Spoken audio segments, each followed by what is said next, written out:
630. Primeros con la noticia. Ya estamos de vuelta con el gobernador de la radio, Luis Enrique Falú, en el escándalo del día por Noti1 630. Gracias por la sintonía a través del 630M en San Juan, 94.3 FM, zona metropolitana, el 910 en Ponce, el 1280 en Arecibo y el 760 en Mayagüez. Yo soy Luis Enrique Falú. Oiga, cuidarnos más está en todos. Por eso Walmart está tomando las medidas preventivas necesarias para que puedas vivir mejor, como un horario exclusivo para sus clientes de 60 años o más, personas con discapacidad y condiciones especiales. Todos los martes y miércoles de 6 de la mañana a 7 de la mañana, los clientes seniors pueden aprovechar una horita para visitar la farmacia Walmart, hacer la comprita y hasta usar su centro de servicios financieros. Todo en un ambiente seguro y acogedor. Para más información y horarios puedes acceder a walmartpr.com/COVID-19 o facebook.com/WalmartPR. Cuando cuidas de ti, nos protegemos todos. Walmart, ahorra más, vive mejor. Bueno, 12:37 del mediodía. Gracias por estar con nosotros en la sintonía a través del 630 de Noti1. Tengo en la línea telefónica al profesor Daniel Colón Ramos, a quien le damos las buenas tardes y la bienvenida. Gracias por contestar nuestra llamada. Saludos. Saludos, gracias por tenerme en el programa. Oiga, usted además de profesor, es cofundador de Ciencia PR. Así es.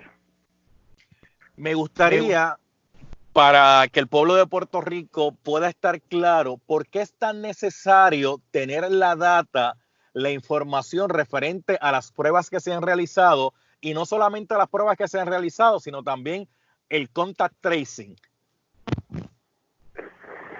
Pues la data viene siendo la zapata de cualquier estrategia salubrista que se quiera tomar. Sin la data de las pruebas, si las pruebas, el virus es un enemigo invisible. Imagínate que eres un boxeador, te ponen una venda en los ojos y lo que va a hacer es coger galletas en el ring, a menos que te quiten la venda. Y la manera de quitarse la venda es ver la data. Y la manera de ver la data es tener las pruebas. Todo lo demás, sin esas pruebas y sin esa data, es simplemente especulación y adivinación. Nosotros, gracias a Dios, en esta epidemia, cuando digo nosotros me refiero a la comunidad científica internacional, pues tenemos mucha información de que un virus, cómo funcionan los virus. Ese virus hay maneras de detectarlo desde hace 3 o 4 meses. Desde que estaba en China hay maneras de detectarlo. Y esas maneras no se han implementado con agilidad. En Puerto Rico la comunidad científica lleva denunciando eso. Tú mencionaste a Ciencia Puerto Rico. Ciencia Puerto Rico es una comunidad de sobre 10,000 científicos puertorriqueños, la comunidad científica puertorriqueña más grande que existe ahora mismo, una de las comunidades científicas de hecho más grandes del mundo, punto.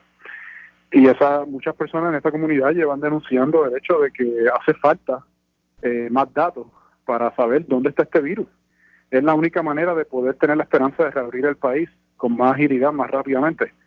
Además de saber dónde está el virus, que es lo que te da las pruebas, lo próximo que te permite los datos es entonces hacer lo del rastreo de contacto, con lo que llaman contact tracing, que es que si tú sabes que hay una persona infectada, aunque sea asintomática, que quiere decir que la persona no tiene los síntomas de la enfermedad, pero si tiene la enfermedad, puede contagiar a otra gente. Si tú sabes eso por una prueba, pues entonces tú puedes hacer un rastreo de con quién estaba en contacto con esa persona y encontrar los focos de infección.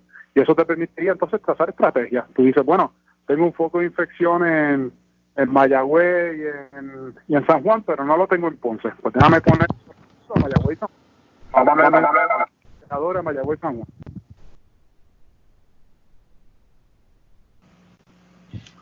Obviamente, ayer el gobierno planteó unas estadísticas y están indicando de que pues los casos no se han disparado gracias al toque de queda, que si no hubiese sido por el toque de queda, pues podríamos estar incluso casi en los 5,000. Me gustaría un comentario sobre esa expresión del gobierno.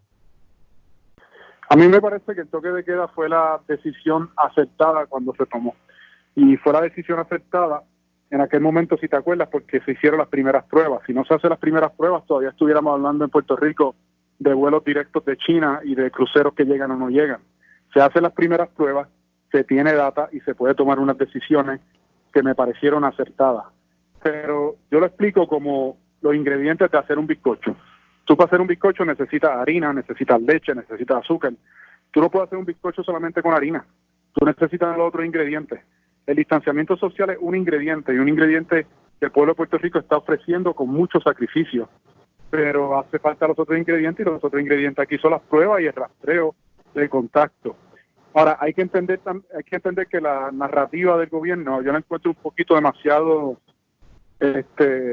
rantantán, demasiado optimista para los datos que tienen, porque si bien es cierto que distanciamiento social no hay duda que es necesario y que la ciudadanía debe cooperar en eso, a falta de pruebas es difícil establecer las proyecciones epidemiológicas. Las proyecciones epidemiológicas sin pruebas son adivinanzas. Si uno mira realmente la cantidad de pruebas que se han hecho, son muy pocas para uno poder tener proyecciones epidemiológicas certeras. Lo que sí podemos decir certeramente, viendo la data que tenemos ya, que hay sobre 20 muertos, para que haya sobre 20 muertos en Puerto Rico hoy, quiere decir que hace 3 semanas, cuando estábamos hablando de que no habían casos autóctonos, tenía que haber cientos, si no miles de puertorriqueños infectados con el coronavirus, porque el porcentaje de muerte es entre 1 a 4%. Para que haya 20 personas que hayan muerto, para ese entonces tenía que haber 2.000 personas, 2.000 personas que estaban infectadas. Esas son o sea, uno puede mirar hacia atrás con la poca data que hay, pero como hay tan poca data es muy difícil hacer las proyecciones hacia adelante.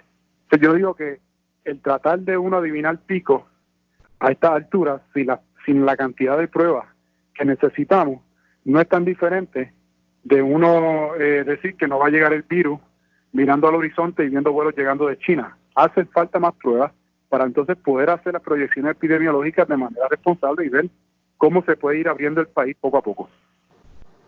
Con el tema de las pruebas hemos tenido problemas porque de hecho ahora mismo se canceló un contrato de $38 millones que era para la adquisición de unas pruebas donde ya el Departamento de Salud había hecho un adelanto de $19 millones que ahora están pidiendo la devolución porque no tenían la aprobación de la FDA, número 1, y número 2, se está cuestionando la expertise que tenía la compañía para adquirir estas pruebas cuando se dice que esa compañía realmente a lo más que se dedica es a asuntos de construcción. Si se cancelaron esa orden de compra, entonces ¿cómo lo sustituimos? ¿A dónde vamos a ir para encontrar esas pruebas? Sí, pues esto es muy problemático. Es muy problemático a varios niveles. Yo lo encuentro como puertorriqueño indignante que en estos momentos de la pandemia, realmente la pandemia del siglo, donde el mundo entero está sumido en esta pandemia, en Puerto Rico hayan intereses particulares que hayan comprado esas pruebas y de alguna manera a través de favoritismos políticos haber conseguido los contratos. Y esas pruebas que tú mencionas son las llamadas pruebas rápidas. Y las pruebas rápidas son pruebas que son muy baratas. Lo que cuestan son 2 o 3 pesos si las compras al por mayor en línea. Eso es un hecho. Estas personas la estaban vendiendo al gobierno en $30 y $40 por prueba. Es una ganancia de 10 veces. Eso es como si te vendieran unas papitas fritas en McDonald's a 30 o 40 pesos, cuando lo que cuestan son 2 pesos. O sea, te venden las papitas fritas como si fueran filetes. Y una cosa es tú compras una camisa de China como negociante y después la vendes más cara y el que te la quiera comprar te la compra. Eso es un tema. Y otro tema muy diferente es tú tomar un pueblo en necesidad cuando estas pruebas son la zapata de cualquier estrategia y aprovecharte de ese momento por conexiones políticas. Eso yo lo encuentro indignante. Es un problema enorme. Ese problema nos está llevando ahora al problema de que no tenemos las pruebas porque se tiene que cancelar la orden. La persona que haya tomado esa decisión, me parece que fue el nuevo secretario, le aplaudo la decisión realmente, pero me apena el hecho de que ahora nos encontramos sin las pruebas necesarias porque se hicieron esos chanchullos antes. ¿Ves? Entonces, esto es pierdes por los dos lados, pierdes menos cancelando las pruebas porque ¿para qué va a traer 1 millón de pruebas que no están aprobadas por el FDA o que te van a causar problemas más adelante? Hay que aclarar que hay pruebas y hay pruebas. O sea, la palabra prueba se usa de manera genérica para referirse a todos los tipos de pruebas, pero hay 2 tipos de pruebas generales. Está la prueba rápida que estaba mencionando, que es la prueba que es más barata y lo que toma son 5 minutos, pero es menos específica. Y está la prueba molecular, que es la que se estaba haciendo en el Departamento de Salud y en muchos laboratorios clínicos en Puerto Rico, y esa prueba molecular es mucho más específica. Los científicos han estado argumentando que las pruebas que se vayan a hacer, en la medida que sea posible, debe ser la molecular, y que si se van a hacer estas pruebas rápidas, tiene que haber algún tipo de comité o grupo científico que mire estas pruebas rápidas, porque esto es como, ahora mismo esto es como el viejo oeste con estas pruebas rápidas. La están haciendo en China, la están vendiendo en todas partes. Estas pruebas que dicen ellos que la orden de 1 millón que tú mencionas, que dicen ellos que viene de Australia, eso ellos dicen que viene de Australia porque una compañía de masajes, que lo que hacen masaje y terapia física en Australia, para hacer un billete, cogió unas pruebas que se hacían en China y las reempaquetó en paquetes que están en inglés. Pero la prueba viene originalmente de China, entonces esas pruebas todas hay que validarlas. Y antes de que se le dé a la gente tiene que tener mucha precaución con esto de las pruebas, lo que se llama las pruebas rápidas. Yo he escuchado rumores de que se están distribuyendo en Puerto Rico ampliamente, que la gente la está comprando así en el mercado libre, y tienen que tener mucho cuidado porque el peligro de esas pruebas es que te dan resultados que son falsos. Entonces tú te puedes llevar la falsa seguridad de que no tienes el virus, cuando en realidad sí lo tienes. Y si eres asintomático o asintomática, que quiere decir que tiene el virus pero no tiene el síntoma, y desobedece el distanciamiento social pensando que no lo tiene, y va a la casa de un ser querido que sea vulnerable, como una persona mayor, puede infectar a esa persona. Entonces hay que hacer las pruebas, pero hay que tener mucho cuidado con qué pruebas se hacen, y se tienen que hacer utilizando los rigores de la ciencia. No pueden ser chanchullos de contratistas de partidos políticos o contactos de amistades. Hoy en la mañana mucha gente se tiró a la calle, a los mercados, para buscar abastecerse. Y eso ha generado en algunos lugares incluso hasta un caos, porque la aglomeración de gente ha sido demasiada, no están guardando la distancia que se les está solicitando, pero también, por otro lado, aunque hay críticas en el sentido de que las personas no deberían salir todos los días al mercado, lo cierto es que no todo el mundo tampoco tiene para hacer una compra, para estar encerrado 2 semanas, 3 semanas en su casa. O sea, dependen del dinero que le entra cheque a cheque para así poder lograr adquirir algunos productos de alimentos. Sí, mi comentario general con eso es que nuevamente, si se utilizara la ciencia para la toma de decisiones, pues se podrían hacer de manera inteligente. Por ejemplo, tú puedes hacer unas proyecciones demográficas, entendiendo los salarios de la gente, cómo entran, y ver cómo es que la gente va a reaccionar a las diferentes políticas públicas. Y entonces alinear eso con las aspiraciones. Obviamente, si tienes a toda la gente en la casa todo el tiempo y la gente nunca sale en el resto de la historia de Puerto Rico, pues no va a tener el virus, pero mataste el becerro para deshacerte la garrapata. O sea, no es una victoria.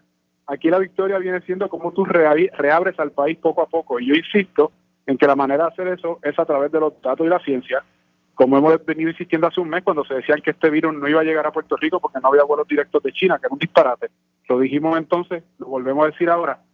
Mi interés es que lo mejor de la ciencia, lo mejor de la salud sirva a mi pueblo de Puerto Rico, y así es que yo expreso mis opiniones.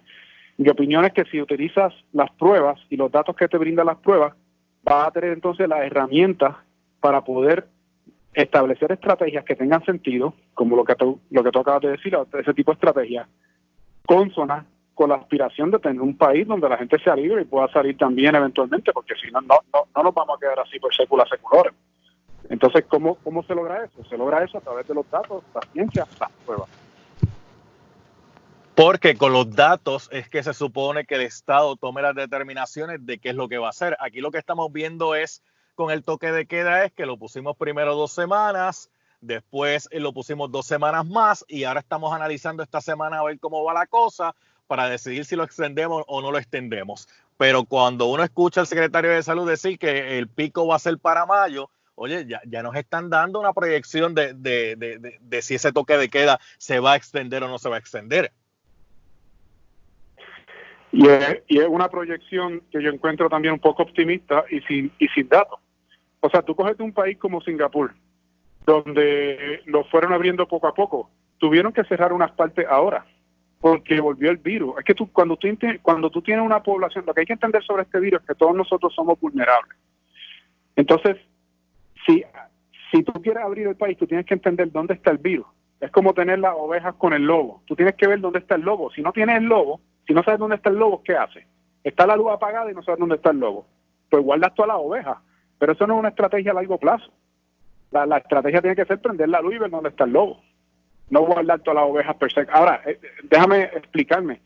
Me parece que la estrategia del distanciamiento social es necesaria en estos momentos, pero la estrategia del distanciamiento social, a la cual pienso fuertemente que la ciudadanía debe contribuir como lo ha estado haciendo, pero esa estrategia sin la parte científica de las pruebas y el rastreo no es una estrategia, es una reacción. Es lo único que puede hacer. Hace falta con urgencia establecer pruebas rigurosas, no chanchullos de pruebas porquerías que traen de otra parte con otros nombres, no, pruebas rigurosas, utilizando los laboratorios clínicos en Puerto Rico que tienen gran capacidad, laboratorios clínicos y laboratorios académicos. Eso lo llevamos diciendo desde el principio. Ese equipo y ese personal está ahí. Lo que hace falta es que los potencien con los reactivos que hacen falta. Utilizando eso, hacer miles de pruebas al día para entonces saber dónde está este virus y desarrollar una estrategia inteligente. Puerto Rico puede hacerlo, tiene la capacidad para hacerlo y hace falta hacerlo. Puerto Rico tiene la capacidad para hacerlo y hace falta hacerlo, pero con esta situación, ¿verdad?, de los contratos, todo esto en revisión ahora mismo, pues uno se pregunta dónde está parado, porque, ok, cancelamos un contrato de las pruebas que se habían mandado a buscar. Ok, cancelaste el contrato, estás pidiendo una devolución de $19 millones, pero hacen falta pruebas. ¿Qué hiciste? ¿Cuál fue el segundo paso? ¿Mandaron a buscar pruebas a otro lugar? ¿Cuándo van a llegar? ¿Cuándo están disponibles? ¿Cuáles pruebas son? Si son las del test rápido, son las pruebas moleculares. O sea, todavía falta mucha información que el Estado no ha provisto. De acuerdo. Y yo te puedo decir que de la misma manera que salen estas noticias terribles que salieron ayer, yo he estado en conversaciones ya varias semanas, 3-4 semanas, con científicos, laboratorios clínicos, personal salubrista, que ha estado trabajando 16 horas al día en las 4 coordenadas de Puerto Rico, norte, sur, este y oeste, para tratar de capacitar estas pruebas. Si el Estado se pusiera para su número, el personal y tanto el personal como las facilidades físicas y la maquinaria la hay en Puerto Rico para correr ese tipo de pruebas. Lo que el Estado tiene que hacer es facilitarla. El problema es que el Estado se fue con unos contratos, como tú estás mencionando, que fueron unos chanchullos de unas pruebas porquerías que se venden a 2 por chavo, o sea, no literalmente, pero 2 pesos o 3 pesos por prueba, que la traen del otro lado del mundo sin validar, que la vienen a vender 10 veces al precio. Entonces ahora nos encontramos por esa situación de que no tenemos pruebas, pero no es porque las pruebas falten alrededor del mundo, es porque tomaron unas decisiones terribles. Yo realmente espero que ahora que la gobernadora se reunió con el Task Force y hay un nuevo secretario, yo le deseo lo mejor a mi país y espero que entonces esas personas utilicen la ciencia, utilicen lo que se sabe y creen más comisiones científicas que los puedan asesorar bien, para que esas decisiones que son tan importantes, porque son decisiones de vida o muerte. O sea, ya llegamos al punto en la historia de nuestro país que los amiguismos y el favoritismo político literalmente es una cuestión de que nos está costando vida. O sea, es un precio muy alto, no podemos tolerar eso, se acabó. Hay que usar los datos científicos, lo mejor que puede ofrecer nuestro país en términos de los profesionales, pasar este hoyo. Profesor Daniel Colón Ramos, muchas gracias por haber estado un ratito con nosotros acá en el programa y por esta aportación. Muchas gracias, que tenga buenas tardes. Buenas tardes. Nelson. Tú escuchas Noti 1630.